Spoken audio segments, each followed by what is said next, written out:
Ready?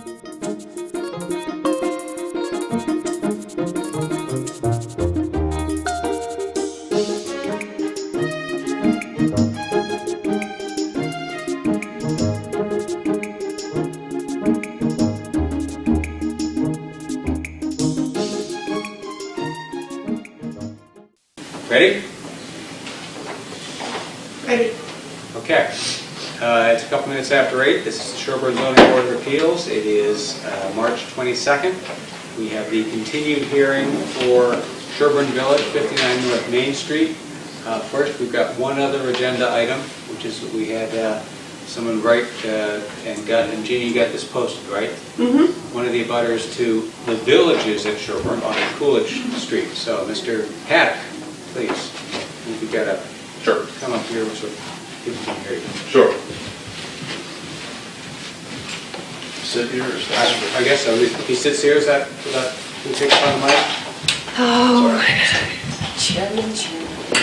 Yeah, that's fine. Okay. So, last month, I'm Aaron Haddock, 86 Coolidge Street, here in Sherborn. It was last month at the ZBA meeting, Ben Stevens from Trask was here and talked about a potential larger project. I don't remember, every word that went back and forth, but it sounded like he was interested in including our land at 86 Coolidge Street to make a larger project. I know Mr. Higley from the planning board spoke. It sounded like their board was in favor of the potential outcomes that could come from that.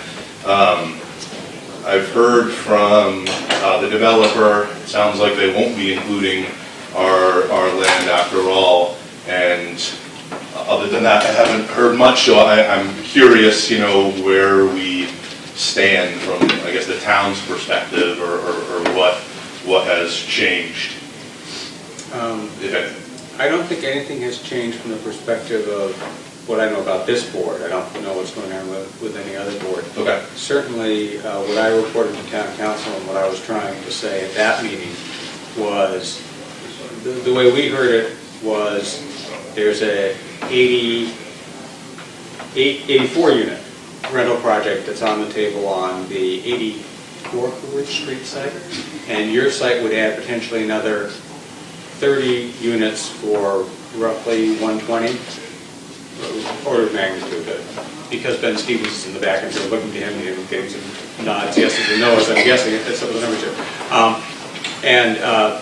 I believe, as I understood the meeting, I think was it February or January? Whatever, at the prior meeting, it's in the records. Yeah. The request was, would we, the board, waive the large project objections that the town can waive for projects for our town over 88 units. And what we tried to say was, well, we won't give a blank check waiver right now, but it depends on the project. But that could certainly work. And I think that's what Gino from the planning board and Higley were saying. I don't think there have been further discussions between town council and Mr. Stevens' council on how that could proceed. Certainly speaking for myself, I remain open-minded on the subject, and the other board members want to speak up as to their recollection. I mean, the next part is it's all on tape. So that's my without a specific proposal. There's no way to react, really. Right, but the concept of a proposal at that scale, which otherwise worked and included your parcel, certainly something that might work. Okay. So I guess what I'd like to understand, because I don't, is what's the process going forward? As someone that's trying to stay informed, is really concerned about the potential impacts to my family and my property.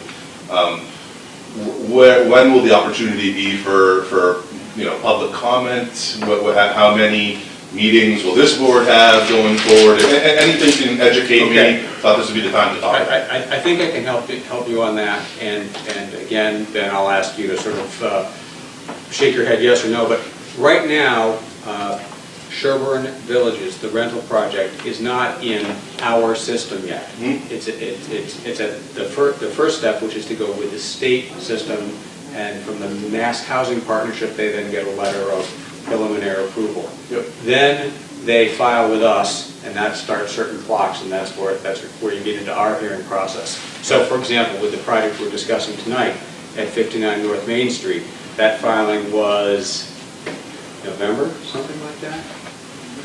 August. August, okay, but whatever, and it starts a process that may be longer or shorter, and particularly in this town, has a lot to do with water supply, clean water, septic system, distances, and things like that. And so, this project is not in our system yet, and we haven't been having formal hearings on it. And that's been one of the problems I've had in terms of trying to talk with town council about what we can say, and what we can say to you, and what we can say to Mr. Stevens about this project is, well, it's not in your system yet, so you can't really say anything about it yet, because if you say something about it now, you might be deemed by either the neighbors or the developer to prejudice the process. I see. Okay. So we've got kind of handcuffs on us. Okay. Thanks. All right. So I'm trying to stay informed. I take this is really serious to me. It's been. I'm trying to stay patient, but it's been 2 years. Close. Over 700 days. Every single one of them, I put some sort of effort or thought to this along with my wife. So that's why I continue to come to the meetings. And maybe I'm a little bit naive on the process and where it stands, but I'm just trying to explain where I'm coming from. I don't think you're being at all naive, Okay. and certainly I think everyone in this board, if we were living at your house, would have exactly the same concerns. Something you can do, and keep it on the town website and stay in touch with Jeannie, because if anything is filed, she'll know. Okay. Which boards and what role does the town play? Because I understand that the 40B project is, the state potentially trumps, the town's rules and regs and laws. But what things are you at liberty to push back on, I guess? Sure. Yeah. So for 40B projects, they come to our board more than any other. There are some interaction with other boards as well. Essentially, our board wears the hat of the Board of Health and a little bit the CONSCOM on a variety of issues. We are, under the statute, we are required to approve projects that don't run into a, it's not compelling local need, superseding local need. What's the term of that? Now that you put me on the spot, I can't think of Okay, whatever. There has to be a very important and qualified local need for us to push back in a project. Now, there's this Stowe case that you've heard a lot about where the local need was to have clean water. And the court said that's a legitimate local need. You can't just dress up any issue and say, oh, well, I think it's about clean water. You have to have a real connection to something that's supposedly wrong with the project. There's a whole other category of items that we are not allowed to consider. So we couldn't say, well, you can't build this 40B project because it will require a new school and we don't want to build a new school.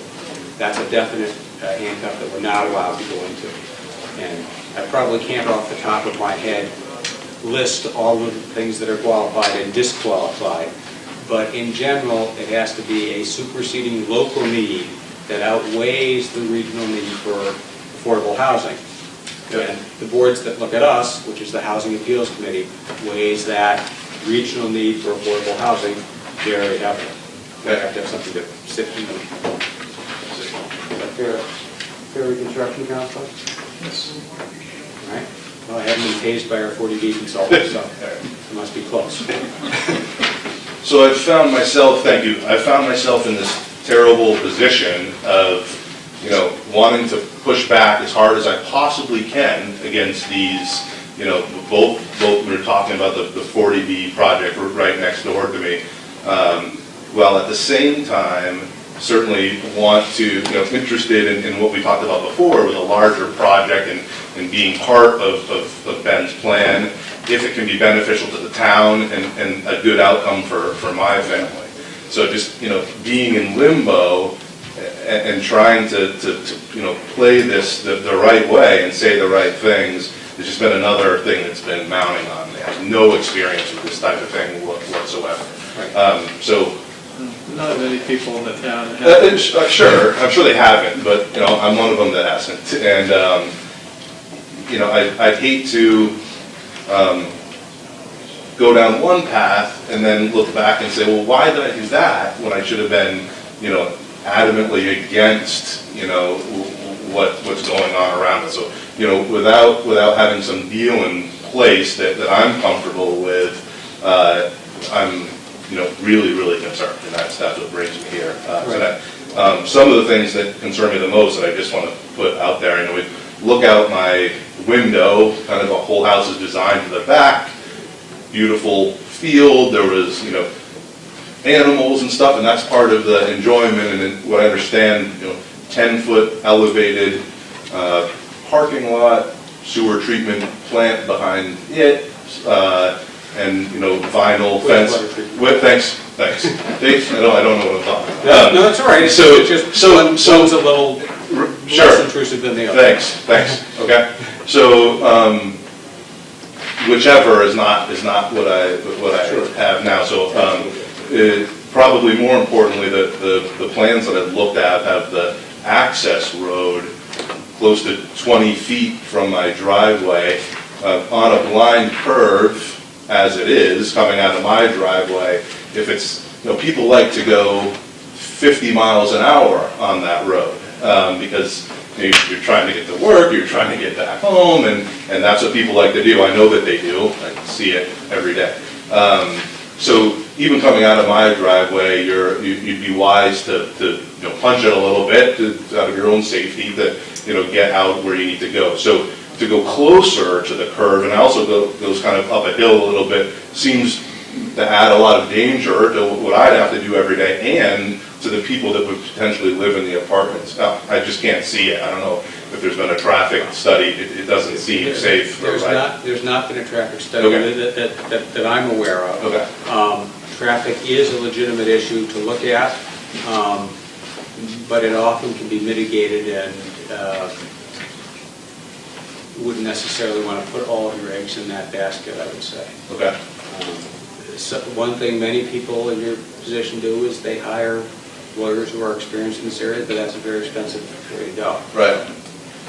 Understood. Right. So I just remain hopeful that there's some outcome, that ends well for us, but also for the town. I said that last time. It's important to me that this is helpful to the town that I want to stay and live in for the long term. Right. So to not take too much of the agenda tonight, the last thing I would say is, our well, we're on well water like everybody in town. Just the way that our lot is set out, you can kind of see it on the maps. We're down in the corner, really close to this apartment building. I think there's just a lot of potential danger with how close we are to the wastewater treatment, all of the parking lots. I just see issues there with contamination to our well. I'm not an expert on those things, but just compared to what it is now, I can't see that it would be anything other than bad for us. Risks of contamination to your well are a very legitimate subject of inquiry. In general, wastewater treatment plants are considered much cleaner than septic systems like I have at my house and at your house, because the wastewater treatment plant is hugely expensive, but what comes out of it is, it's not quite drinking water, but it's much closer than most of us think. And therefore, so I'm just saying, as you talk with lawyers or engineers or whoever you wish to advise you, that's something to consider. It doesn't necessarily mean that what's being proposed, and nothing's on the table with us today, is going to be safe for your well. Right. I'm not arguing that issue with you. Yeah. Okay. I would encourage you to stay in touch with Jeannie, who assists our board, and with Gino Carlucci, who's the town planner, because they will Jeannie will know if something's filed with us, the process starts. Right. Whatever business relationship you have with Mr. Stevens will inform you however it informs you. Yep. Gino Carlucci is also often in the middle of sort of planning things, and he might know whatever the selectmen are talking about or the planning board is talking about in terms of supporting various things. I don't think I can say much more than that. No, you really can't. So, Okay. So this, Just stay in touch with town hall here, and you'll know what's going on, what opportunities there are for you to come in and learn about what's going on and discuss your concerns. I would just mention that in our experience with projects that we've reviewed so far, that you're never going to have this pristine meadow behind your house anymore. right, But if there are some negative impacts, developer usually is willing to do some mitigation to reduce that. So, you have abrupt changes in topography or whatever, right, they may be able to, modify them somewhat to make the impact, less negative. right. But, there are limits to what can be changed. Understood. There are economics that are considered and other things, but, those things will be considered during the course of the review of the project. Understood. the issue of a high wall where there had been none, where Yeah. there had been a view out into the field was an issue at Fields at Sherborn. Yep. If you know Gene Hom down there on Washington Street, he faced a very similar issue. Yep. Where his view changed a great deal. Mr. Stevens did work with him some on how the wall would look and heights and things like that. And Okay. whether each of those found that resolution satisfactory is for them to say and not me. Okay. But Yeah. he felt it was unfair, and I think that's what I said to him when I said he was 40 views often not fair in that sense. Yeah, I think that's a shame, but, And yet we are legally obligated to implement it anyway. I understand. I think even Ben said at the last meeting that we're, by far, I think he said that we're the most impacted property. I think when we look at a map, that's clear. I understand what you're saying, but to go from two neighbors to 150 if we include and 84 really close by. I don't think anybody has that in town unless I've missed a big apartment building somewhere. No. It's a shame, and it's 700 days so far to date. Every single one of them has been stressful to me around this, trying to play it right where I don't know what I'm doing. Right, So right. I'm sorry. I don't Thank think I don't think you've done anything to play it wrong. Right. One of the things, an awful lot of the elements here are outside of your direct control. Right. What MHP does, what Mr. Stevens wants to do, what the planning board wants to do, what the board of selectmen want to do, are all, unless you are much more influential than I think, things you cannot control. But you can stay informed of them so that you can make the best decisions for your own family. I'm trying to, and I hope that the things that I brought up tonight that I will later are taken seriously from as much as you can. Unquestionably, Thanks. Right. you will be heard. Right. Okay, Thanks. Don't be concerned about that. And Like you'll any have other lots of citizen. opportunities. Right. Thank you. Right. Thanks very much. Thanks. All right. Turning to 59 North Main Street.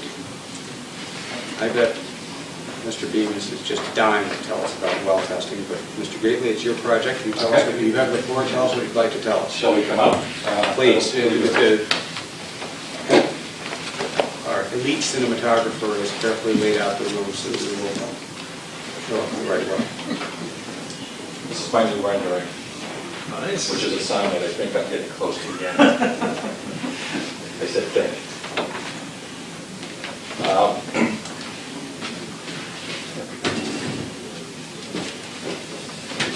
Let me sit back. Start to sit? Just talk loud enough. Okay. Want me to turn around the mic? The mic's right there. Yeah, flip it. Okay.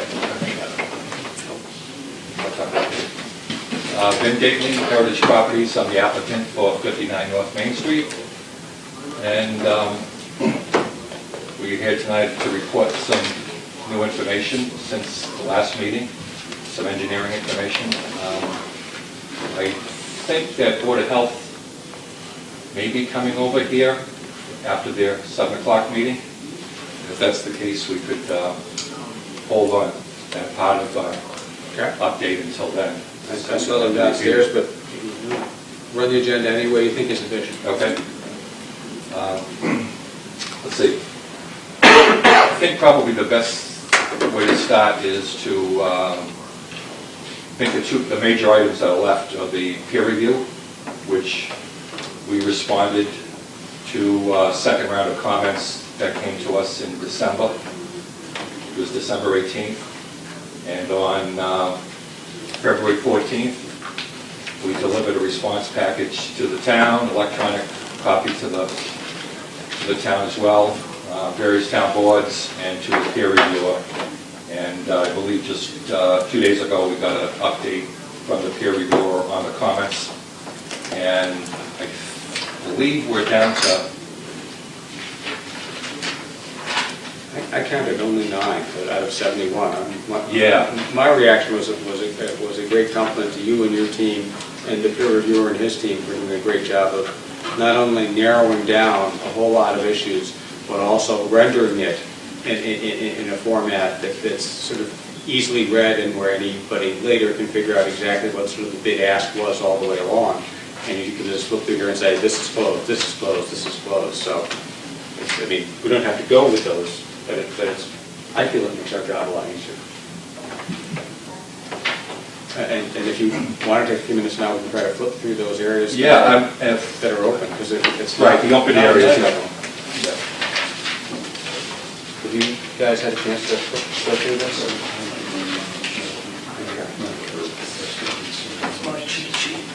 All right, well, we'll see if we agree here. He says the first item is, it's March 20th?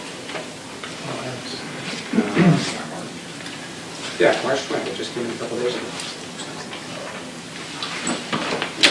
Oh, yeah, this is, no, the magic document is March 20th because it consolidates everything. It takes all of the, you guys can look on with me. Or, it's on the town website, if you want to pull it up. Gene, put it up. That's certainly only a copy, but... All right, so Tom says the first item is item 20. My first note, Tom, was on page 7. I just wanted to make sure this sort of highlighted last comment about the soil absorption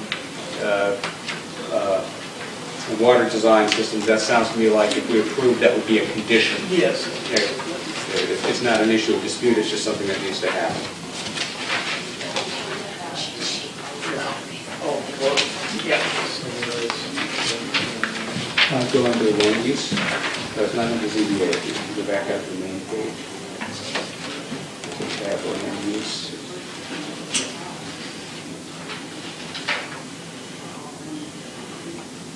Sorry, land development. And then there'll be a 59 North Main Street tab. And it's going to be the last item down at the bottom. And again, on page 11, it didn't seem to me like it was an area of dispute, but at the bottom, I was thinking again, if we voted to approve it, we get this text about which units are which. And, right. All right, now we get up to item 20. Right, loft spaces, potential third bedroom conversion.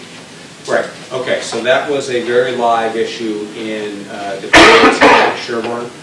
What we've discussed here, based on a Board of Health decision that was issued in the case of the fields at Sherborn, is we're going to deed restrict away from those, and I think we've handed around in this group the DEP's form of deed restriction, and we'll put it in your condo documents, and so we think we've got a solution to that. We agree from a architectural standpoint, without something, it's... No, certainly the deed restrictions, I think, are a valid mechanism. It's a sensitive subject to me because when I was on a planning board 20 years ago, we had the same issue arise, and it's still controversial in town today.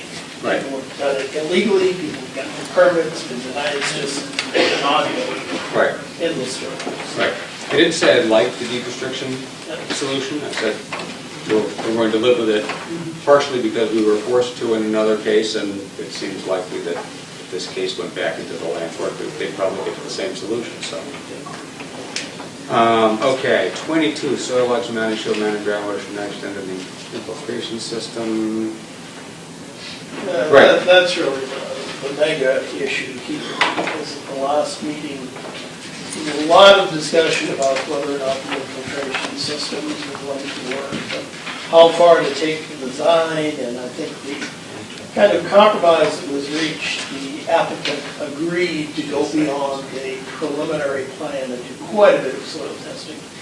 And it worked out both in terms of the permeability of the soil, the elevation of groundwater, and they also did a mounding analysis for these infiltration facilities. So the end product was that the mounded groundwater does not impact any of the systems. So And therefore, it's okay. It's thumbs up.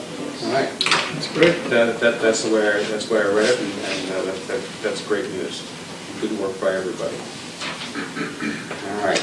Zooming along. By the way, the fact that we're zooming along and picking up only areas of dispute doesn't mean we necessarily have to adopt all of this, but it just seems efficient in the... Updated landscape design plan was provided, does not address pedestrian linkage to town-owned property. This gets back to like one of our earliest discussions, which I think there were some paths on your plan, and your position was, depending on how things come out, maybe we'll do that at the end, and we haven't forgotten that either. Right, and I still plan to do it. I think this also, the area we're talking about where the path would be, there's a wetland there, and we are still not quite wrapped up with conservation. Sure. So Is it the same location that it was originally? The wetland itself? No, I did the path. Yes. Okay. Yeah, absolutely. Right. And there's always been a wetland there, so, Yeah. okay, nothing new. So, that, Tom, you were just reminding us, by the way, don't forget that. Yes, I mean, it's a legitimate issue that, wetland impacts and what the proponent may be constrained from doing by wetland regulations, but just to get it back on the table, I think it would be a nice project amenity if it can be accomplished within regulatory structures. Right. And sort of in the same vein, but not in Tom's list, I think there's a sliver that the Martinsons are interested in, and Right. again, that was a, if it all works out. Right. Okay. 29, right, the mail kiosk. All right, so we're going to have a battle royal over the mail kiosk. It's in the wrong place, it doesn't work. We have no problem with Tom's observation on that, and I suggested to Vin that we would just accept the location that Tom has come up with and make that a condition of approval. Yeah, To do it that way. Way, okay. That's a resolution.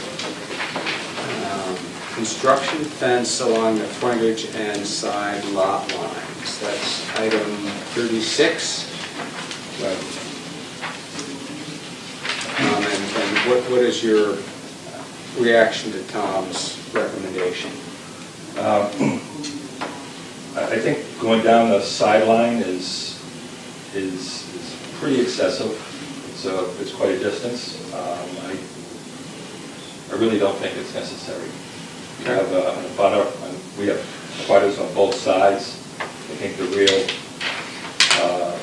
screen needs to be where we've agreed to put it, which is across the frontage along Main Street, Okay. down near the sidewalk. Because I'm a business lawyer, we're used to going through negotiations and listing things as open points. Now, going to list that as an open point. We're not in agreement.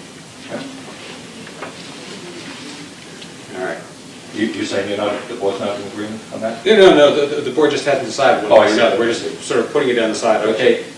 You know, in theory, if you guys couldn't agree on anything out of the 71 issues, all 71 of them, we'd have to decide. Gotcha. That's why we're so grateful that it's not a 71. Okay, 39. Oh, this is the internal circulation issue, right, Tom? Okay, and how does the developer feel about Tom's remaining concerns on pavement with street edge parking and one-way movement? I mean, we like our project the way we proposed it. We really don't want to add more asphalt. I'll bring the plan forward. Yeah, why don't you bring the plan forward, and Tom, why don't you show us what you would change, if you can? Yeah, we have no problem with the one-way circulation. I think it's a good idea, in fact. But I think what you want to do is, to the degree you can, absolutely preclude left-hand turns here.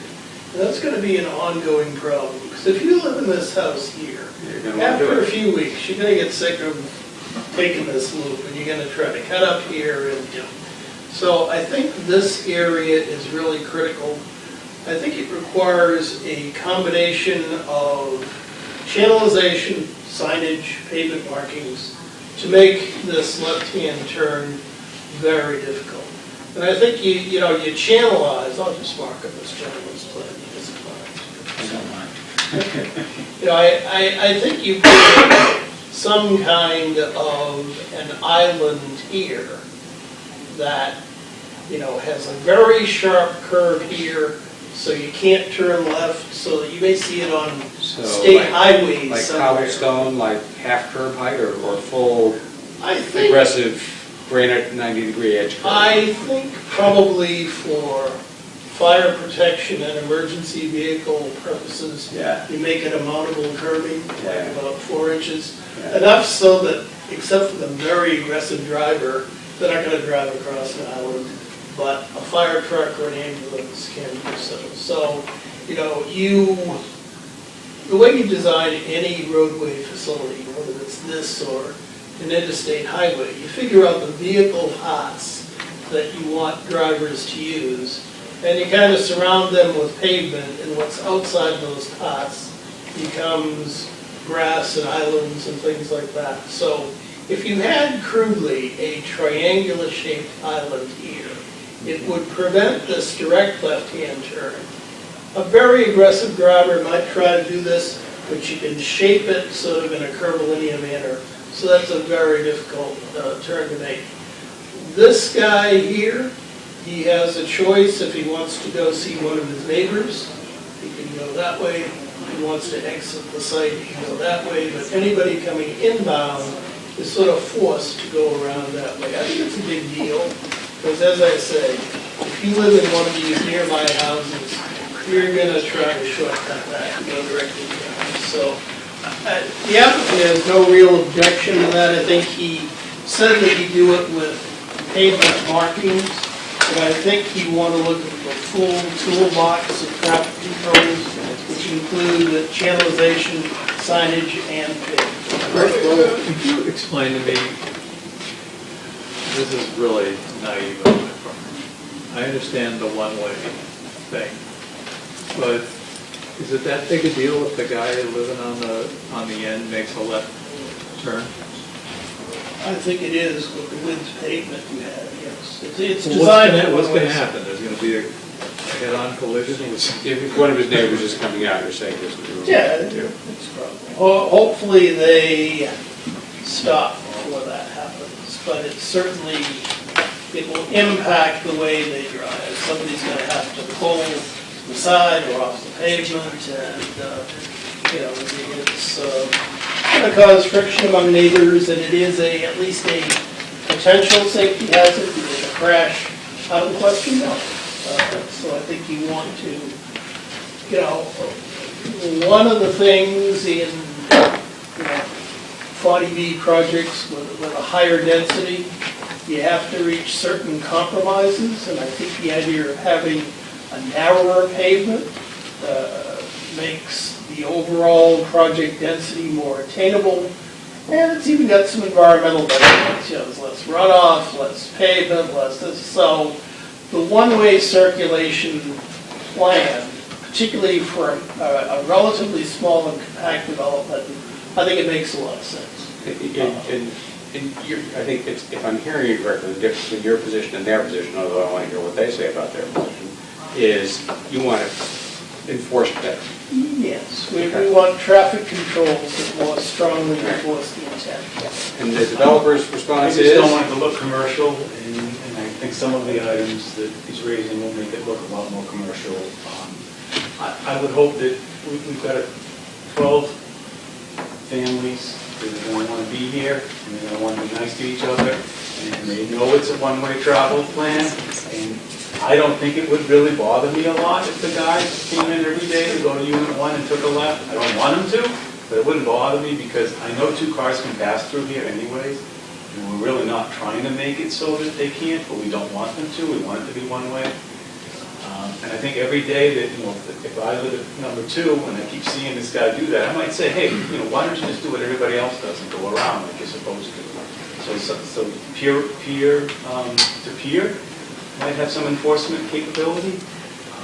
I really just don't want it to look commercial. And I also think about the time of year we're in. So every time we have these snow events, I just think about having an impediment here causing a little bit of a choke for snowplow. So you think those tire shrubs, like they have the car rental return, is a little over the top? Maybe a little bit. So if we did anything, maybe some cobblestones there that kind of said there's an island and you're supposed to go right. Okay. I could maybe live with that as a designer or a paver, but I really don't want it to look commercial. And I really think that, I don't have a lot of traffic movements in and out of here. I have one way. Snow, I think would actually look better. Right. Yep, well, I was going to say that, it may add some character to Because it. there is quite a width of paving here. Yes, sir. Without Yeah. it. So Exactly. putting some stone pavers and maybe some sloped edge curve or something in there, I think would actually. That's what they do with the roundabouts down in Norfolk, where, you have to be able to get a big truck through, so they've got a sort of semi-raised cobblestone piece that's unpleasant to drive over in your regular car, but a truck can use it when they need it.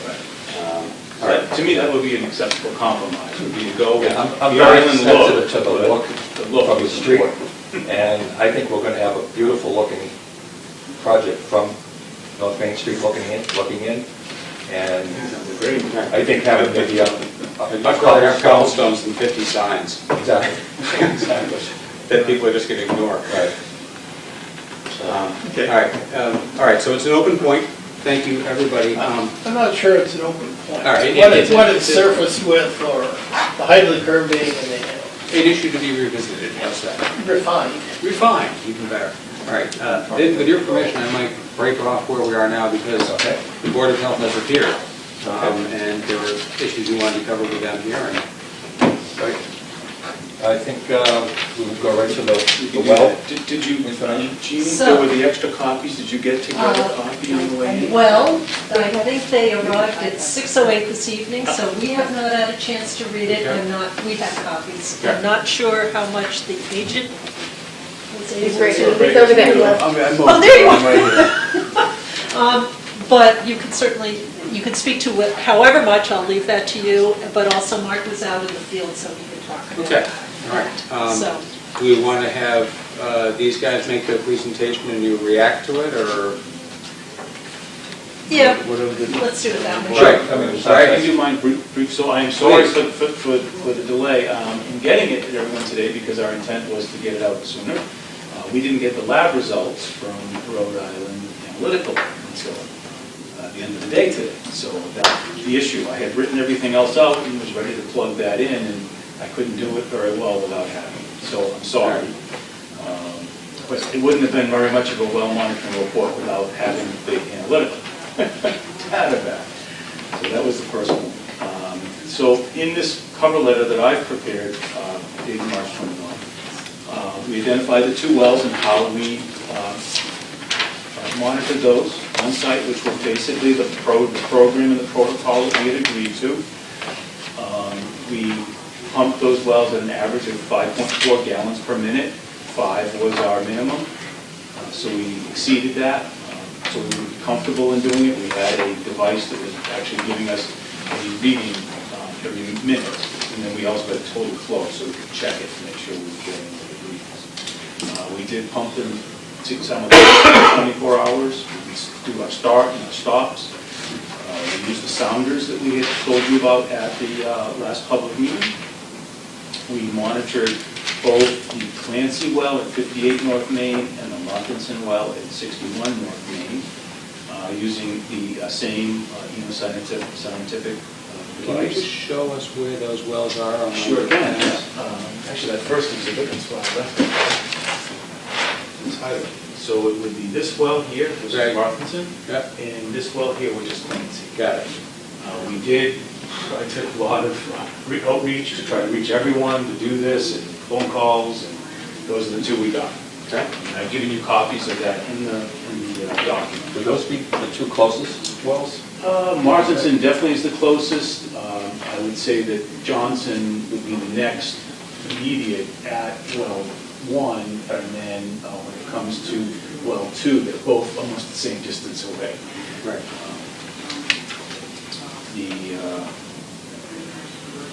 So we went through our cycling. In our protocol, we did test their wells in advance of doing any work. We did it again as a follow-up, no bacteria in the initial and none after we completed. Both families were very cooperative. They both stayed home, needed water, and turned the well off, turned the well on. And there's pictures of all of that in the report. For the 2 wells, we pumped almost 7,800 gallons in that day for those 2 wells. So the second part of the report is the prevention engineering analysis of the quantity pumped on site. So in that, Dawn describes how we went through the procedure, how we used the sounder unit, and what we got for results. And again, there are charts, and you can look at all of that. But the overview is that based upon the pump test, the private well monitoring results, his opinion is that the on-site wells easily meet these criteria, consistent with public water supply wells for pumping 5.4 GPM, 76 gallons per day for each well. And based upon the results, there was a slight influence at wells 58 and 61. The interesting thing with the Martinson well at 61, it actually was still in recovery. I filled their bathtub up so they would have water to flush the toilets.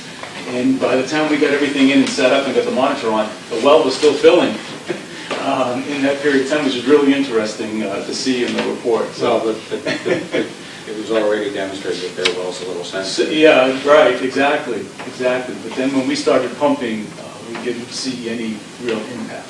There's a very slight deflection that we could see, and Dawn is bringing that out. But at no point does it adversely affect their well. The interesting thing with the Clancy well was that we really didn't see any impact, but what I did see was changes with it because Waldo, that's on this would be on the west side of Clancy, and then Johnson on the east side, they're both having more people in their residence, because the Waldos didn't do it because they had people coming to visit. And the Johnsons actually weren't home, but they were that night when I was out there at 10 o'clock to go and make sure the fuel was in the generator. And you could see the well still being impacted, and there were changes, variations, and it's really had more of an effect because of the people on either side. It was kind of interesting to see that, but not much, again, effect from our well. So Dawn's conclusion is that we have the ability to pump almost 9 times our estimated demand from those wells. His point is that we have plenty of quantity available for our project. Okay, and Tom, nobody from your team was peer reviewing this because you're not on that. All right, and knowing that the Board of Health only just got this document tonight, and therefore hasn't had a chance to really digest it, What was your take on the well testing and pumping and how it went? Yes, I'm Mark Orr, Board of Health agent. The testing, both the first day and second day, was conclusive, in my view, as it relates to the requirements that were set up for them to follow. They actually had the setup as per the instructions that were provided. They had the team out there the first day, the full team, which was Don Provencher, Peter Bemis, the well driller, Andy Brewer, as well as his assistant. And then the second day, they had the lab come out, and Peter was there again. And there were checks throughout the day, as well as at night. Peter did come out and tell me at 8:39, Peter? It was 10 o'clock. 10 o'clock, okay, to make sure the generator was running. The benefit to having the continuous readings was a benefit to have the continuous readings from the meters they had out there, from the sonic readers. They were checking the sonic readers with a handheld sonic unit to make sure they were calibrated. There was a foot difference, but it was consistent the whole way. And the point of where they were recording probably made the difference of that 1 foot. The smaller sonic units they were using to record data, their point of measurement was smaller than the sonic unit they were using to calibrate. The results came in, so the testing in my view was sufficient. The results coming in, I've only had half an hour or so to review them. The one thing I do note that page 8 of 8 is not available, and I hope that's where the bacteria testing is for the wells 1 and 2. I just couldn't find the bacterial testing. Just help me out, show me where. At the very end, page 4 pages in, you have page 7 of 8. RI Analytical, the last page of their report. I got it. RI Analytical. Got it. We've got I 7 got of page 8. 7 of 8, but I don't have 8 of 8. So my question is page 8. What's on 8 of 8? Okay. Is page 8 of 8 the bacterial testing that maybe just didn't get forwarded to us for the wells number 1 and 2? No, it must have got cut off in the PDF, and that's how we copied it on. So it's in the original, so Mark will get that. If you'd send it around to everybody, just so we all have a complete That copy. actually has Because I couldn't find a heterotrophic plate count, the total bacteria, the total chloroform, or the total bacteria / heterotrophic plate count, or the total chloroform testing for wells number 1 and 2. So Right. So hopefully it's been done. If not, it will need to be done to meet our codes. Peter did explain that it was 2.2 and 2.9, I believe, parts per billion of toluene. We have a zero tolerance. He did give us his review, his determination on where it may be coming from, which is the tape. They did not use a non-volatile organic chemical tape, so that might be the reason why it picked up. But we require that they would be responsible for signing off a commitment letter stating they're aware of it, and if need be, they'll need to filter and do a deed recording if it doesn't dissipate after 2 consecutive tests. That's a process we've been using throughout the years, so that would have to be a consideration. The pump forms... Is that the same requirement at the DEP? No, it's a local requirement. Okay. So we have a zero tolerance in town, and it's based on the fact that a well is drawing from an origin of water that shouldn't have any contamination in it, and unless it was introduced or erroneous, and that's what Peter is trying to explain there. But we have to have proof, and the only way to prove scientifically that it was introduced or erroneous is to do 2 consecutive tests. Those tests are typically done possibly by flushing out the wells before tying them into the facility. Some developers prefer to test before they even start construction. Others will do the consecutive tests at the time of the tap test, which And the is chloramine level was what? 2.2 parts per billion and 2.9. I'm doing that off memory because I just reviewed it a few hours ago, but Hang on. Yes. am I correct in that? Yes. So the other reason that our requirement differs from the DEP is that the DEP doesn't regulate private wells. This is a one-time, one-shot chance. If it was something that got monitored routinely, you would know whether it was the tip of the iceberg in terms of the problem. So that's the other. All right, so that's a good note. Forms. We require a well pump data form to be filed. for the new wells. That's work that just needs to be done. Those are available in our office. The state has drill forms that are required to be submitted. I'm not aware of those drill forms being submitted yet, but I'm sure Brewer Pump, Bay State Pump, Andy Brewer, the well driller that was on site, will be providing those, because that's part of his certification to make sure he provides state forms. Those are state forms. Good. And Darrell, thank you for correcting me on that. Yes, the state doesn't have regulations for private wells. They fall under our regulations as it relates, except for bacteria. We're waiting on the bacterial reports for the wells number 1 and 2. All right. Well, we thank you for all of that, and we'd encourage you to do give it a thorough read when you get a chance, and please let our board know of anything else you see that's relevant to our inquiry.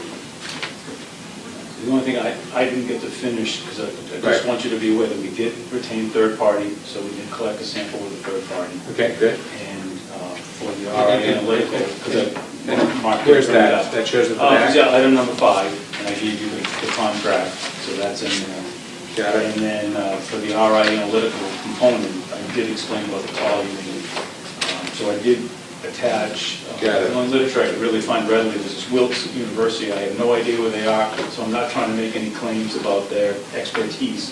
But they, at least with one of the scholars, if you will, that weighed in on this tape finding, because I have to say that it's the most frustrating for me as a designer to have to go out and do this well analysis and then come back and find this trace amount of toluene. So we're talking about parts per billion, and we're worried about toluene part per million. So we're talking about 1,000. 1,000, Okay, I know. and some people don't understand it. They think it's just a factor of 10. No, it's a factor of 1,000 away. So it's a real small amount, and it seems as though they're saying it's the tape. It's crazy. They even say that it's a drill. Well, why are we even getting to this? Why can't we find a way around this? Here's the easy way to think about it.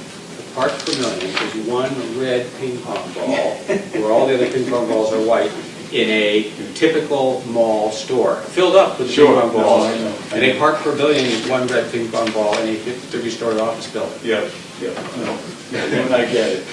So the Now, point if is it's that... bad enough, it's still bad for you. Yeah, it's still bad, right. So DEP actually has gotten to the point when you see some of the reports that you get on the public water supplies, oh, trace toluene, we get it.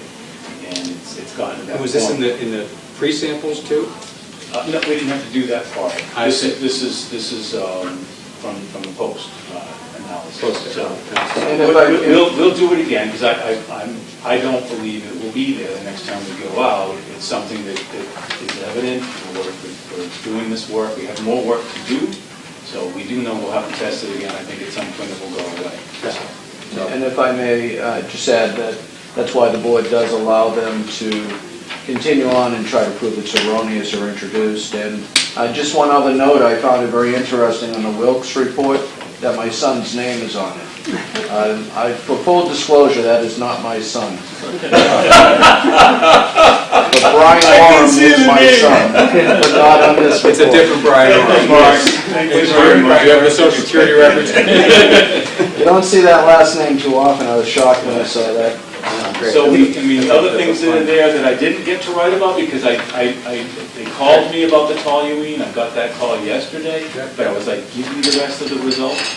I do have a salt in one well, it's over your 20, so we would have that issue, and then the other thing that I found was we have a fluoride in one well, which surprises me, but we've asked the lab to look at that again, because it's just not typical.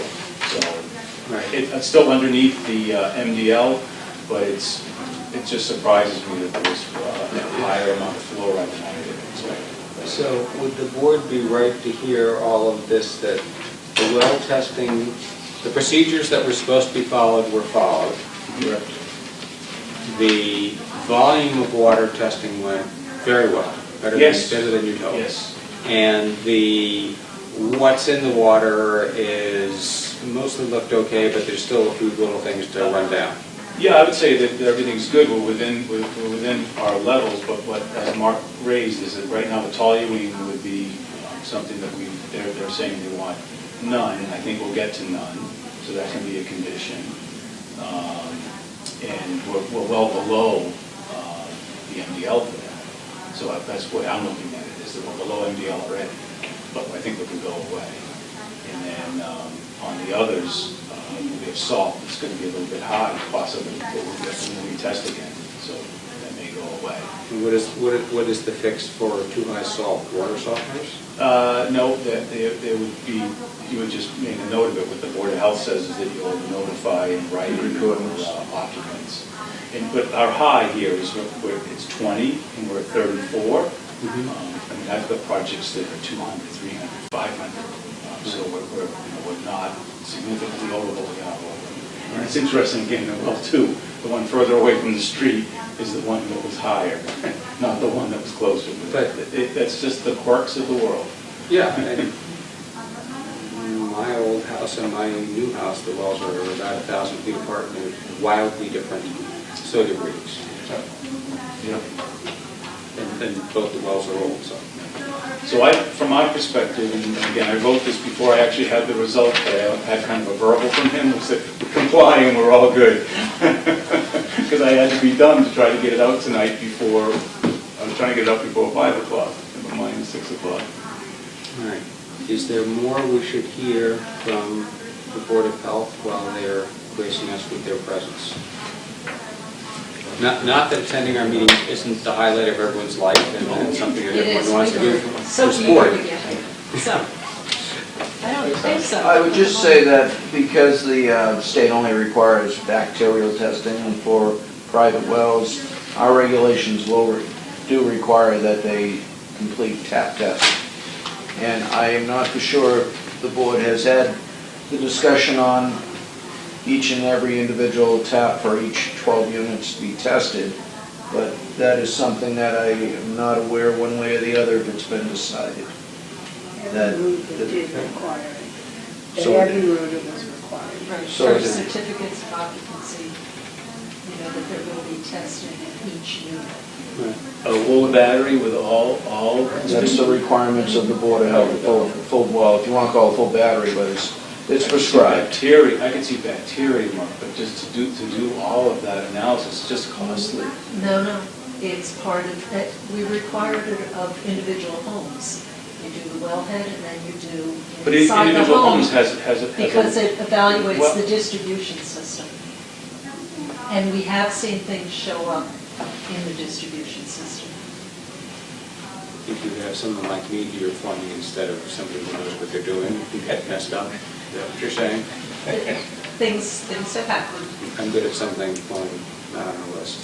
Yes, ma'am. I was just going to say that I know it's very inconvenient, but the problem is, unlike 98% of the towns in Massachusetts, we actually drink water that comes from the ground. And that's the reason we have these cumbersome Right. regulations. I don't think it's cumbersome. though. No, that's right. It Comprehensive. seems like we're trying to be careful about. It's the reason we have the regulations we have. How's that for a neutral way to say it?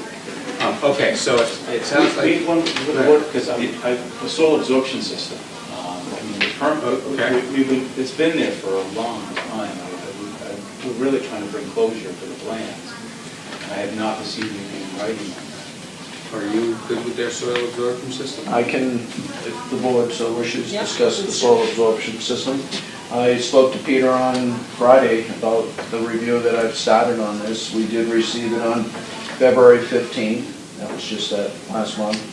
And in the review, I noted to Peter that I immediately saw they're using a leaching bed, which Title V, which is the state code, doesn't recommend, and the local Board of Health here doesn't allow. So I questioned him on that, and also told him I would review it in further detail, but that was the major question I had as it related to the actual leaching facility for the disposal of the effluent. Tom Houston, is that covered anywhere in your report? We did not focus on that because before Right. that. Okay, no. No is a fine answer. Okay. So we didn't do trenches, we've done a bed, a conventional Title V bed. We prefer prefer that design with this facility. There are other alternatives that we opted not to do. There are infiltrator beds, there are Presby beds. We stayed away from those, which again, we clarified recognizes as alternate technologies. We can use the standard technology that is done. The DEP does suggest trenches as a first order of magnitude, if you will, for a leaching area, but I wouldn't say that they're prohibited. We just like the layout of that better. It fits the site better. It doesn't require as much fill. Right, It's a when better the layout. trenches cause the system to be It's going to raised. be raised another probably 8 inches in general. All I right. just don't really want to have it up any higher. So why don't we do this? It sounds like maybe you and Mark can have a little more discussion about Sure. what you think works. And Yeah. and maybe the end of that discussion is going to be that you're going to agree to disagree. And that is not the end of the world if you do. But just get back to us with your respective positions, and it'll be another thing that gets kicked up. Okay. And if, just so the board, both boards know, I expect to have a letter out on this probably, and I will call Peter before I send the letter out, but within the next week. And there was some smaller details, like a locus plan, covers to grade, small things like that. And the rest of it I'll put in a letter form, but I will talk with Peter prior, as I did on the leaching. That'd be great, because if it can, like the PSC report say, we agree on this large group of things over here, here's the relatively short list where we don't agree, that's very helpful to us. And I want to take this opportunity to thank your board for all of your help here, because it's an area of expertise that, for myself, nobody on our board has. We don't have it. So, I did go back to the email, just because I would Sure. let this go. So I believe the 8 sheet would have been the EST chain of custody. Oh, it was the chain of custody. Yeah, so I'll verify that with them, Mark, but it looks as though that is the 8th sheet. And the Clancy well and the Marthinson well is on sheet 7 of 8. And that was the last part of that So that, chain of custody. that brings to question bacterial testing for both wells 1 and 2. I looked at it quickly, I couldn't find it. I reviewed the well test twice to try to find it. So bacterial testing for wells 1 and 2. Yeah, I'll make sure that. I was hoping it was on page 8. all right, so, and if you circulate that by PDF, then that way Mark can get it, Jeannie can get it, Jeannie can put it on the website, we can all see it at the same time. Yeah, no, that's fine. The bacteria, we knew, because that's a 24-hour test, so I got those results right away, verbally from them. Right. Never, in writing, I kept saying, can you send me something, please? Right, okay. Thank you. All right, thank you all very much.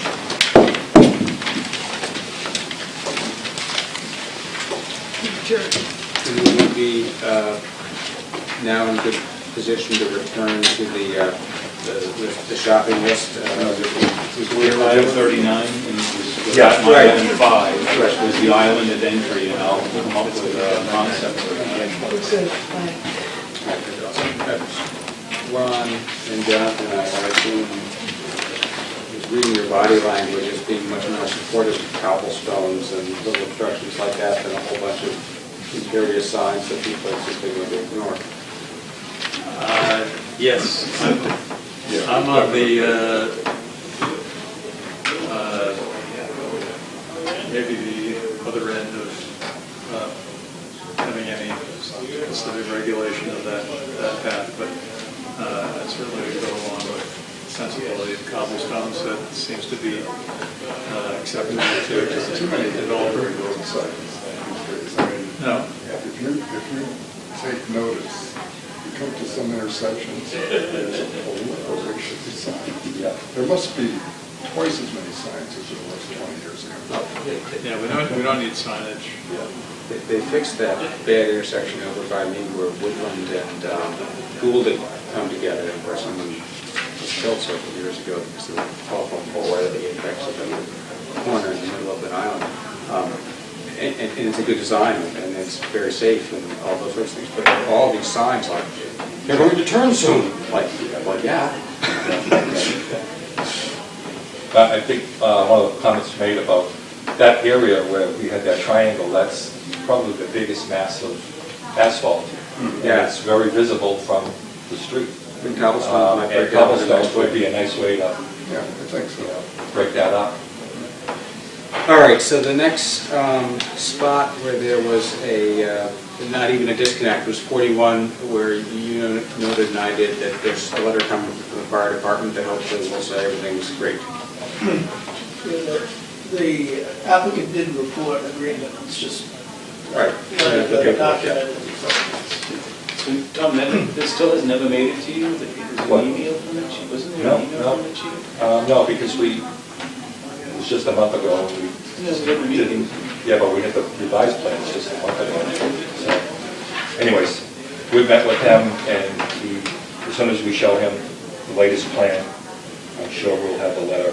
So We might as well show that him could the be a one with the condition. island. We might as well show him what Okay. we're going to do. Oh, yeah. Yeah, Get their buy-in, right. Right, yes, exactly. Sure. You're buying new fire trucks too, so come on. They're probably not very fragile things. 46 lawn chemicals, Tom? I just want to make sure that we've got Yeah, it specified as a condition. Yep. Got it. Our O&M plan has it, so I'm fine with that.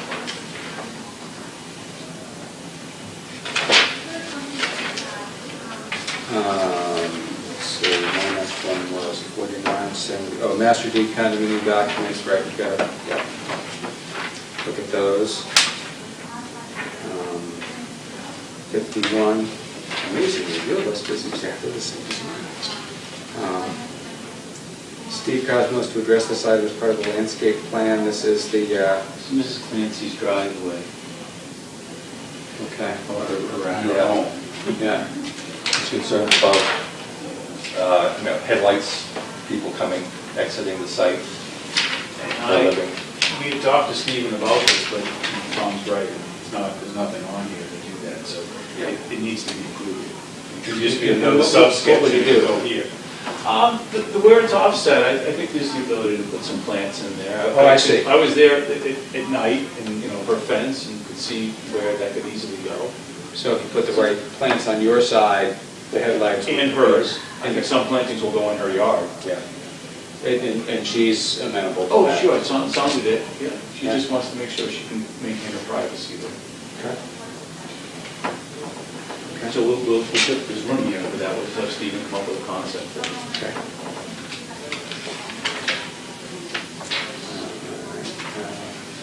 63. 63 and 64 are really the same thing, it's just the design of the water distribution system needs to be refined a bit. There's no information on the diameter of the pipes, the pipe materials. Right now, actually, there's septic systems for 6 and 6 of the houses. I don't know whether it makes any sense to have cross-connection options in case something should happen to a particular well. I don't know, and kind of a related issue, I don't know how that cistern operates, whether there's, a dry hydrant in that, whether the fire chief might want a second dry hydrant at some distance from that. I mean, you're looking at the conventional functions of a water distribution system, but this is kind of a scaled back version because it's small pipes to 6 individual homes. But we just need more information. Where are the shut-off valves? Is there any cross-connection options? The design needs to be just kind of And was this partly because you hadn't done your well test yet, and you didn't want to? More importantly, I've said to Vin, look, we need to draw a line, because all those details, that's very, very site-specific, very unit-specific. And I think you folks could give us conditional approval so that we can then spend the dollars that are necessary to do that work. I just don't feel as though that's fair to have us doing all of that work, again, on the risk of a project-based permit for it.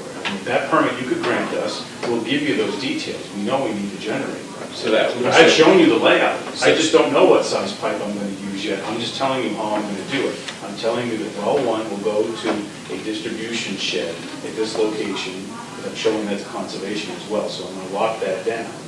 That is gonna then distribute to 6 residences. We're keeping them totally separate. I'd love to commingle them. I think that's the way to go, honestly. That's the right way to do it. But the way DEP would do it, I don't think that they'd like that. So I would rather just say, my 6 here, my 6 there, that's what I'm going to do. Now, we have the ability to link them in the event that there was a problem. They can then connect for a short-term period as a safety measure. So we could do that, trying to not have these 2 things come together and distribute together. Can I make sure I'm hearing you correctly? Yeah. Because I think I am. What you're saying is, there was no point in doing all the final design work on that. We didn't know which wells were going to necessarily work. And you now know that they are, but that's very recent information. And therefore, your proposal would be make that, if we chose to approve the project, make it a condition that you come in with a final design. Yes, I just don't think, to get all of that detail, and there's a lot of detail that we need to do, and I just don't, until we know we have the whole project approved, I just don't think it's fair to keep designing those features. And Tom, it sounds like you feel that that's a objective enough standard that we'd be able to articulate. Yeah, I mean, I think clearly this board has jurisdiction, the Board of Health has jurisdiction, the standards are pretty well known. I don't really see a big problem with deferring the final design. Okay, great. I think our comment focused on the fact that the final design is not yet there. That's Right. the key. I didn't say there was anything wrong with it, just That's that. correct.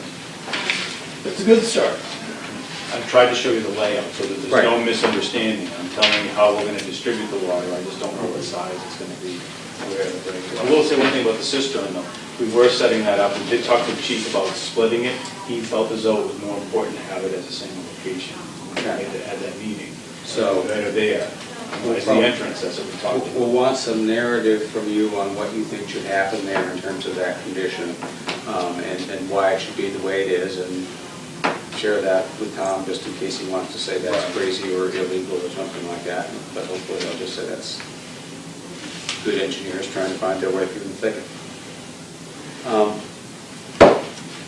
I know this sounds like this document is pretty new to each of you, so sometime before our next meeting, we can give it a careful read and see whether there are, and I will give it another reading.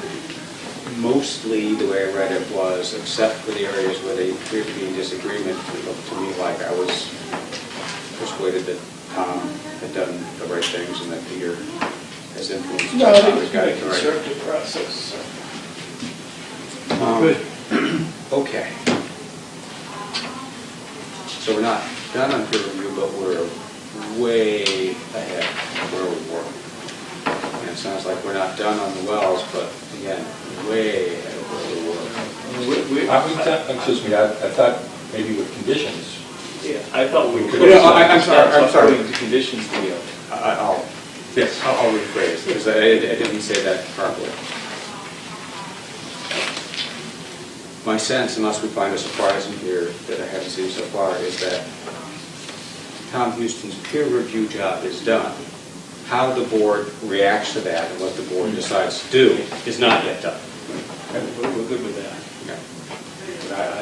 But my letter, which I was just going to go back to, because my closing was to say that I was hopeful that we could be moving towards drafting a condition approval list as one takeaway from this meeting this evening, just because we haven't uttered those words yet in any of these proceedings. Right. And I know we've had the consultant here, and usually that's how it's done, is that we start working together to draft conditions. Well, is anyone else here from the public who wants to speak on any of these materials that were submitted tonight? I think we're doing all right, so we don't have anybody showing up anymore. That does raise the issue, though. Do Martinsons and Clancy's have copies of I was this? gonna hand it to them, I'll just email it. Yeah, we just, again, They were very helpful, and I promised them they were gonna get it. okay. Board members, how do you feel about where we are in the process? I mean, we could close the public hearing tonight. I'm going to suggest that we not do that. But if we sort of, only because one of the problems that came up with the field at Sherborn was we closed the public hearing and then people were still fighting about, I think it was the water testing. And the problem was people came in with this new report and this new report and this new report and this report and this, and we couldn't hear any of it because we closed the public hearing. I have no problem leaving it open, I think it's a good idea, because Yeah. there's always a loose end that you can't deal with. And now No, we leave it can open, but hear from I you. want to work towards an approval condition. Our choices, when we get to deciding what to do with this project, are we can deny it. We have to have good grounds for that. We can approve it, and we can approve it with conditions. Of those three, and I think those are our only three choices, correct? Correct. Do you have any, feelings are very important to you. What are your feelings on that? I certainly don't think that we should deny this project, so that's an easy one for me. And whether we approve it without conditions, that seems unlikely. Right. So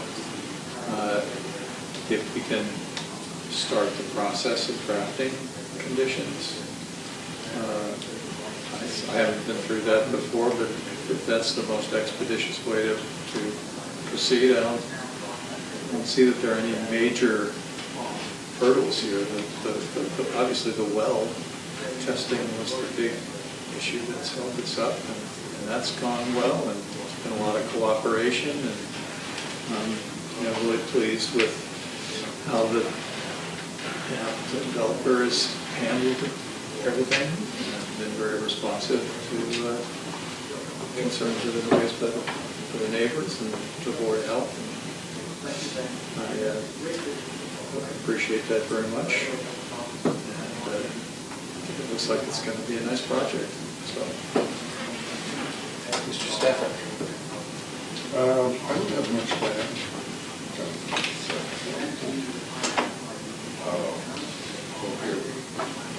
Possible conditions on water, but I don't have any available in my head right now. Right. And my reaction is very much the same, which is, this looks like a good project for approval with conditions. And I think a lot of the conditions we've got some guidance on in the peer review, and we'll probably get a little more as we hear more from the Board of Health and a little bit more from you. But I think most of the conditions will be around the issues we've been discussing, as opposed to putting a traffic light on that state highway. You don't need another one. I I was there Friday afternoon, I was surprised at the traffic. That's a traffic light is a pitchfork issue in this town. So that's why I was suggesting it in jest. The one question, I mean, we have pretty comprehensive civil drawings taken to a point. In the architectural, we've got sort of bits and pieces. Are we going to get a comprehensive plan of the architectural work? I mean, What we I've need to submitted when we do an approval, we need to reference drawings. Can't reference these. What's the most recent set of architectural drawings? They haven't submitted. Right. I'm just asking, was it a February set? When's this set? This is very old. Right. Oh, sorry, I don't have them on my board. Right. Well, and I know in other projects, we've said the drawings are preliminary, the final ones have to be satisfactory to us. I assume there are some 40B handcuffs on that satisfactory has to be in good faith and consistent with the initial approval as opposed to, wait, we thought of 15 new things we want to ask for, which is not in good faith. Well, you have submitted, I'm looking here, but as I recall, these are all single-family now, no townhouses? Correct. That's right. And 12 detached units, yes. And you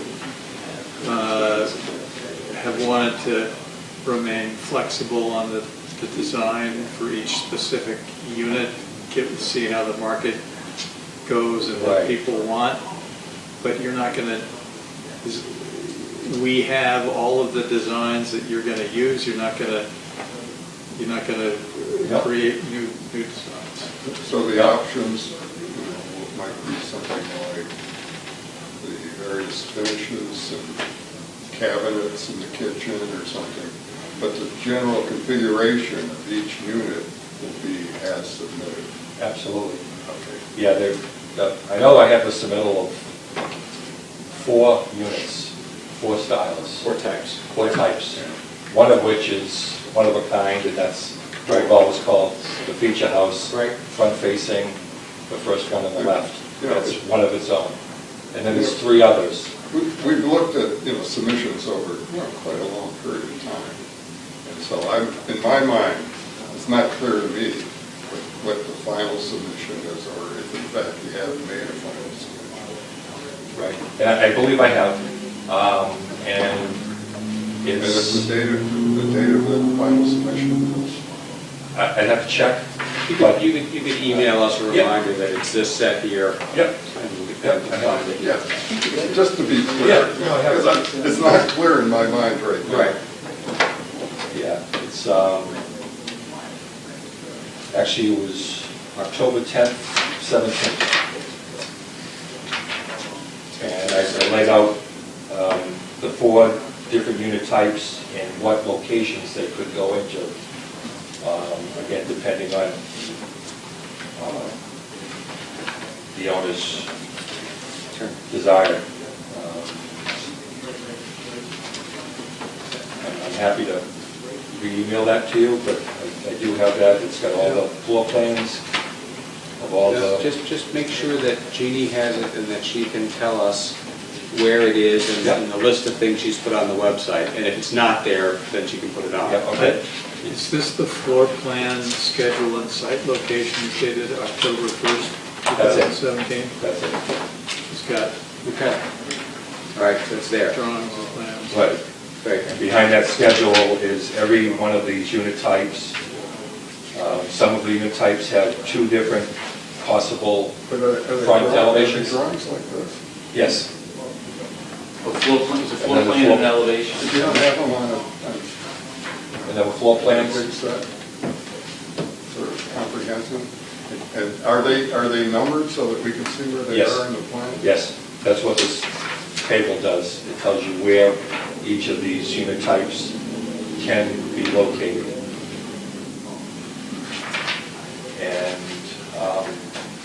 this is really as far as I had planned to go at this point. I certainly will be getting a full set of plans for building permit purposes. But I think this is a pretty comprehensive set. Actually, this is probably more comprehensive than I've ever. The previous projects we've had have taken the documents farther than what you have.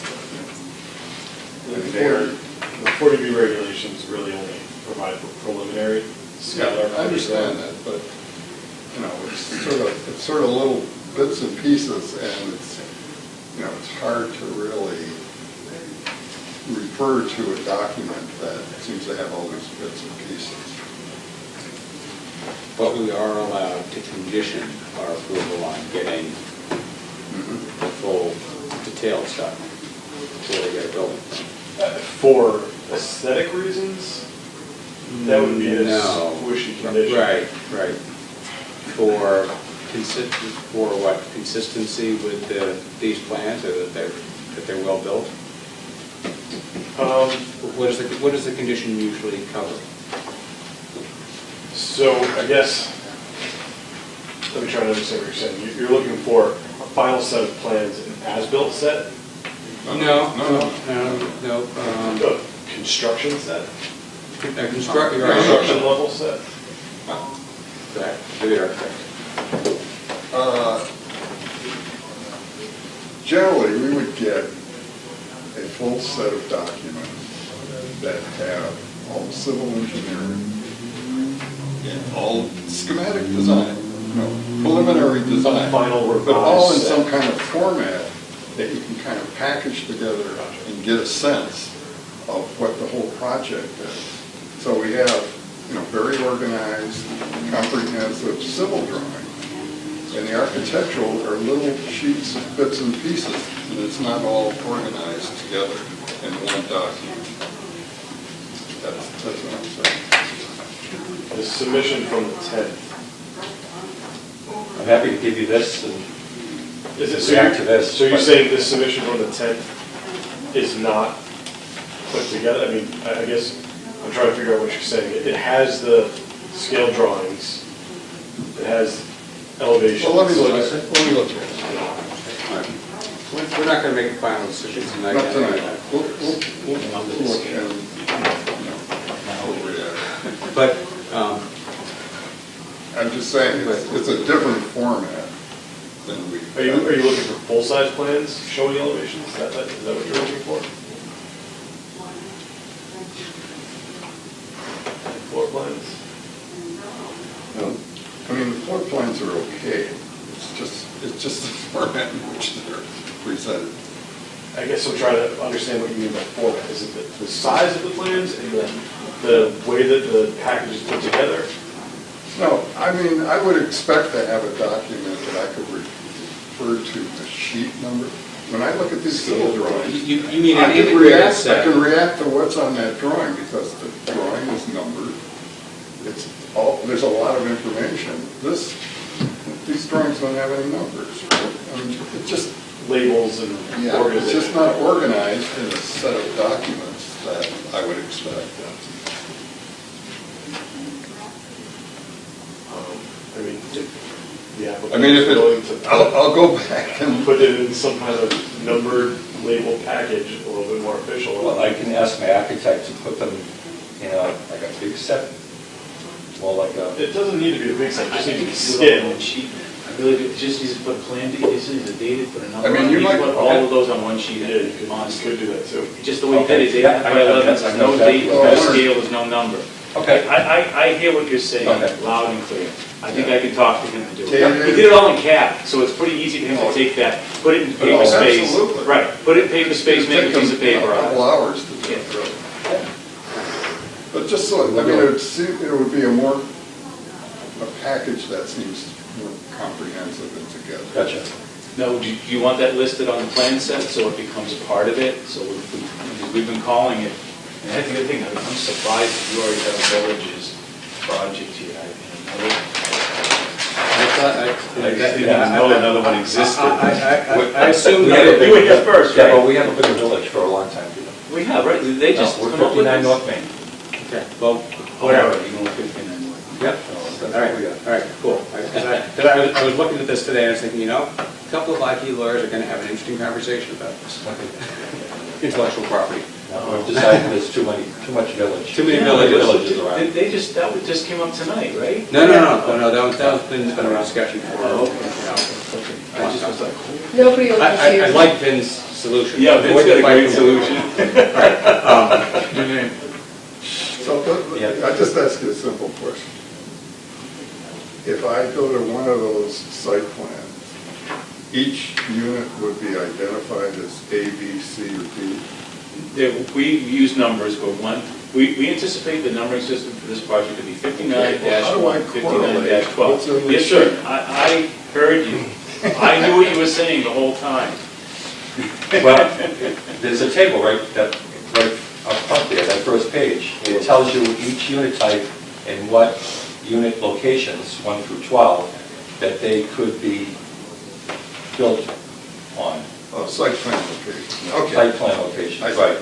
And they are numbered 1 through 12 on the site This one plan. will fit here, here, and here, this one will only fit here, this one will fit here, here, and here.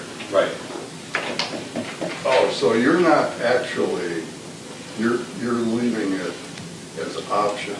Right, except for a couple, right? The affordables have been So when I determined. look at that site plan, each one of the positions of the units is kind of a placeholder for one of the Correct. house types. That's right. And when we did that back in October, we told you that that was the biggest footprint and that they would only get smaller, they're not going to get Except bigger. that four of them are taken, because number one can only go in spot number one. There's only one of those. And then these three only fit in 3 spots, so. Right. That's right. Right. I'm forgetting my I heard statistics. you but- say that earlier on. I just thought at some point, when you come for approval, it would have been more solidified.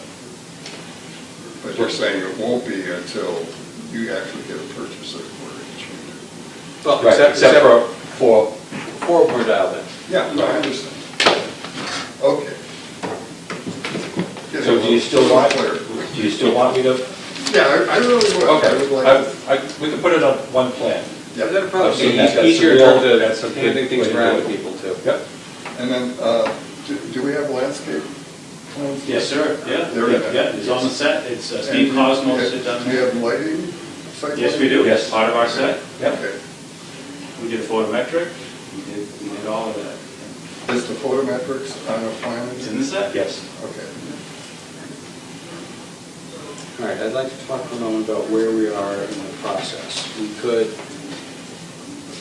vote tonight to approve with conditions, if that's our inclination. We could say that's our inclination, but we haven't made the vote yet, but we want to start people drafting so that we'll actually have the vote when we actually have a piece of paper with everything on it. Either of those proper, more or less proper under the 40B I would recommend having draft conditions prepared. before we make the final vote, okay? Yeah. All right. Because you want to read the conditions. Right, so our position is, I think you've heard our position. All 3 members are highly inclined to go with approval with conditions. We think we have some sense of what the conditions are. They haven't been drafted yet. We would encourage the beginning of a drafting process of conditions. And would it be common for them to give us their set of their proposed conditions and then we would I don't react to think that would be those? a problem. I can work with them to put together a draft set and so use to do that. And then put it up to you guys. And you have the set that was used for the fields at Sherborn. Okay. Ms. Guthrie. While we're talking about it, I also have PSC's most recent letter. Oh, Electronic would be better, so. Yeah, I was going to say, you want to look at the email. That'd be great. I know I sent you my stuff today. Jeannie, can you please You get sent it? John Pretty sure I sent the PSC March 20th report, I'm sorry. the PSC March 20th letter, this Yep. most recent one, and the MS Word version of the fields at Sherborn, probably the most recent one, if town council will let you share it, if not, the old one. Just because that has certain types of town regulatory conditions and other things our town council feels are important to have in there. I was not in love with the form of the fields at Sherborn, so if you have a more user-friendly way of rendering it. The Personally, decision or I the would- conditions? Well, the condition included the conditions. Correct. And if- So I guess the question is, do you want me to draft a decision with conditions or just a list of conditions? No, a list of conditions would be good, and then we could craft the decision on top of that.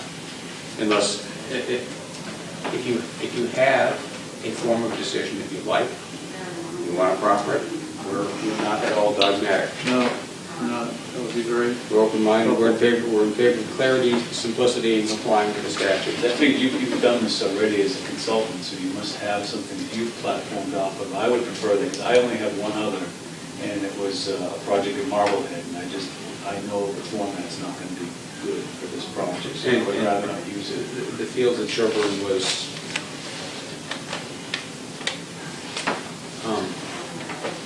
vigorously contested and explored in a whole lot of areas, and that sort of showed up in the decision. And the decision isn't a super user-friendly thing to read. That's my story. All right, so we need to do a couple of things. We need to extend, get the public hearing open, and we need to pick another hearing date. Okay. Mr. Gately, would you be willing to get to Ms. Guthrie an extension letter, just like your other ones? Your most recent one runs out the 30th or the 31st? It's the 30th. The 30th.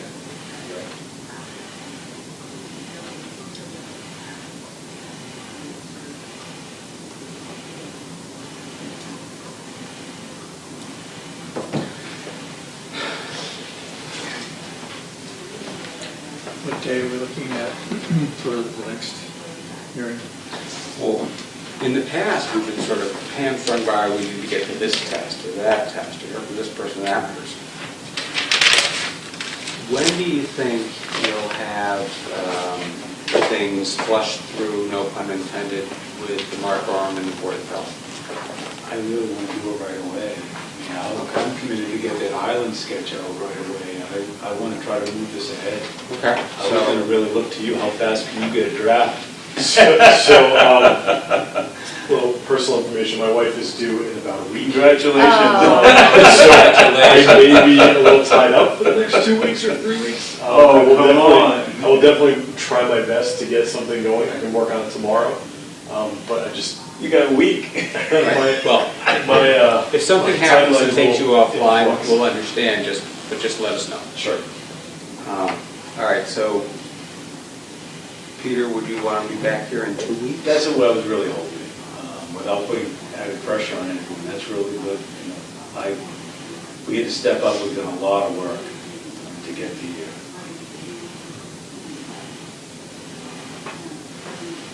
What do your schedules look like in 2 weeks? 2 weeks is... 2 weeks is the 5th. 2 weeks is the 5th. That's fine for me. Okay. All right. April 5th, April 5th. 8 o'clock. 8 o'clock here. It's a continued public hearing, so we'll need the camera.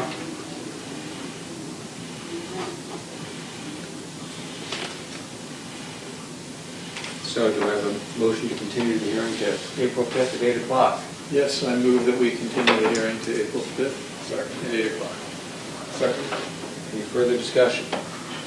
All in favor, aye. Aye. Opposed, none? All right, April 5th. And maybe extend to like April 30 or, pick some date that makes some sense, but we don't want to be doing an extension every week. Right. And I've said it before, but I'll say it again, thank you all very much for all the work in pulling all of this together. It's been a cooperative and constructive process, and we very much appreciate that. Okay. Having just a few minutes. The extension is until we close the meeting? The extension is until... We'll close the hearing. I mean, Close the hearing. if you didn't give Jeannie an extension, here's what would happen. We'd get to April 30th, and we would not be able to, we'd be able to continue deliberating, but the public hearing period would have expired, so we wouldn't be able to take any more information from you or anybody else, which is why I want to keep it open, just in case somebody had something useful. Right. So it's in your interest to get that extended. Well, we have a chance to have the hearing closed at the next meeting. Is that right? Possibly. Okay. If you insist, this will be the last public hearing, because all I have to do is not give Jeannie the extension. Gotcha. Then all that does is start a 45-day clock, Off the top of my head, I don't know this stuff. 45 or 60-day clock on us to issue you a decision. Gotcha. Okay. You need to close the hearing. Close this hearing? Adjourn it. We continue it. Don't you want to adjourn this night? This session tonight? Our meeting? I don't really care. Yeah, we can adjourn. You I don't care. want to adjourn? I thought that's what you were waving for. I'm going to turn this off. I missed this. I'll entertain a motion to adjourn, Mr. Dick. I don't want to give one. I move that we adjourn. Is there a second? All in favor? Aye.